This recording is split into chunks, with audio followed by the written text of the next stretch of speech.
अवैध गुटखा विक्री विरोधात रक्षक प्रतिष्ठानचे पोलीस अधीक्षकांना निवेदन। महाराष्ट्र राज्यात गुटखा, सुगंधित तंबाखू व मावा विक्रीवर कायदेशीर बंदी असतानाही सातारा जिल्ह्यात सर्रासपणे अवैध गुटखा विक्री सुरू असल्याच्या पार्श्वभूमीवर रक्षक प्रतिष्ठान महाराष्ट्र राज्य यांच्या वतीने जिल्हा पोलीस अधीक्षक सातारा यांना निवेदन देण्यात आले। रक्षक प्रतिष्ठानच्या पदाधिकाऱ्यांच्या झालेल्या मेळाव्यात संस्थापक सुशीलदादा मोजर यांनी अवैध विक्री विरोधात आवाज उठवला होता।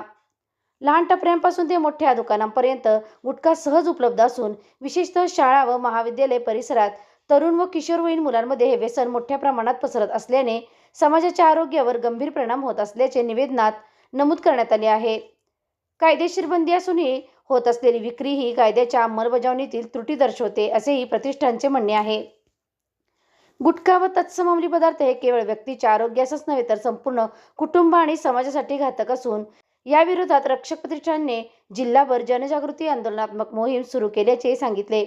तसेच शिवरायांच्या पदस्पर्शाने पावन झालेल्या सातारा जिल्ह्यातील जावली तालुक्यात अंमली पदार्थाचे उत्पादन होत असल्याची बाब लाजिरवाणी असून यामध्ये सहभागी असलेल्या आरोपींवर कठोर कारवाई करण्याची मागणीही करण्यात आली।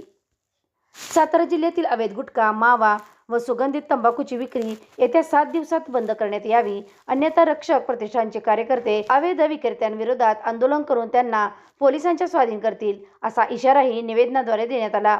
यावेळी सातारा जिल्हाध्यक्ष मनोज भाऊ माळी, अमोल तांगडे, दस्तगीर बागवान, सांगली जिल्हाध्यक्ष विशाल भाऊ पवार, सातारा जिल्हा संघटक सुशील भाऊ जाधव, सातारा तालुका अध्यक्ष सुमित साळुंके, मोहसिन शेख, अक्षय चव्हाण, मंगेश चव्हाण, तन्वीर शेख, गुरुदेव कांबळे, श्रीकांत गंडाकुश, बंटी मोरे, अली इनामदार, आरिफ अन्सारी, कृष्णा घाडगे व मावळे उपस्थित होते। SK क्राईम न्यूजसाठी संतोष कदम, कराड। आज माननीय सातारा पोलीस अधीक्षक दोशी साहेबांना रक्षक प्रतिष्ठानच्या वतीने एक निवेदन दिलेलं आहे। कालच रक्षक प्रतिष्ठानच्या संवाद मेळाव्यामध्ये संस्थापक अध्यक्ष माननीय सुशीलदादा मोजर यांनी एक आव्हान आणि एक घोषणा केलेली होती की सातारा जिल्ह्यामध्ये गुटखा बंद झाला पाहिजे। हात जोडून सांगतोय, हात करायची वेळ आणू नका।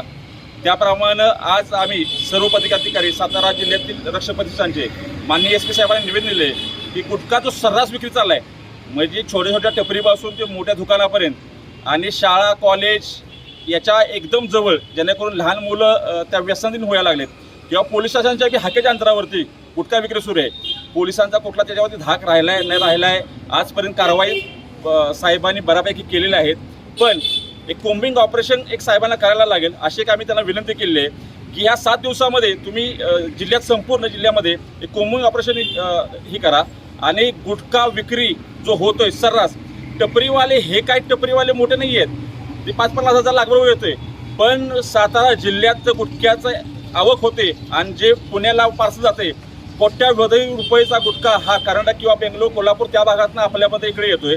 त्याचं कोम्बिंग ऑपरेशन ते पकडायला पाहिजे। ह्यांचा गुटख्यावाल्यांचा जर काना मोडायचा असेल तर मोठ्या प्रमाणात गुटख्याचं जे गाड्या जातात त्या गाड्या अडवून त्याचं सर्चिंग करून LCBच्या मार्फत असेल किंवा स्थानिक त्यांच्या गोपनीय माहितीनुसार त्याच्यावरती कारवाई करायला पाहिजे। व्यसनाधीन सातारा होत चाललं आहे। साताराचं नाव राजधानी सातारा म्हणून एक आदरानं घेतलं जातं।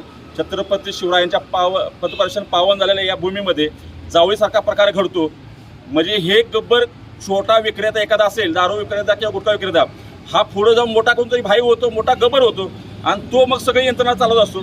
अशा प्रकारचं एक दिसून येते। तर माननीय SP साहेबांना आम्ही विनंती केलेली आहे की तुम्ही 7 दिवसामध्ये ह्याच्यावरती तात्काळ कारवाई करावी, कोम्बिंग ऑपरेशन करून। जर आमच्या मावळ्यांना, आमच्या कार्यकर्त्यांना, रक्षक प्रतिष्ठानच्या जर कुठं आढळलं तर आम्ही तिथं स्वतः मीडिया घेऊन, तिथे लोकल पोलीस घेऊन किंवा LCB घेऊन त्यांच्यावरती धाडी टाकणार आणि त्याच्यावरती कारवाई करावी, असं एक आम्ही त्यांना सांगितलं आहे। SP साहेबांनी मी हे सिरियसली घेऊन त्यांनी खालती सगळ्या पोलीस स्टेशनला एक पत्र काढतो म्हणले किंवा सगळ्या पोलीस स्टेशनला एक आदेश देतो की तुम्ही कोम्बिंग ऑपरेशन करा आणि गुटखा तात्काळ थांबवा। जर नाही झालं तर रक्षक प्रतिष्ठान ह्याच्यावरती तीव्र स्वरूपाचं आंदोलन करेल, एवढं सांगतो।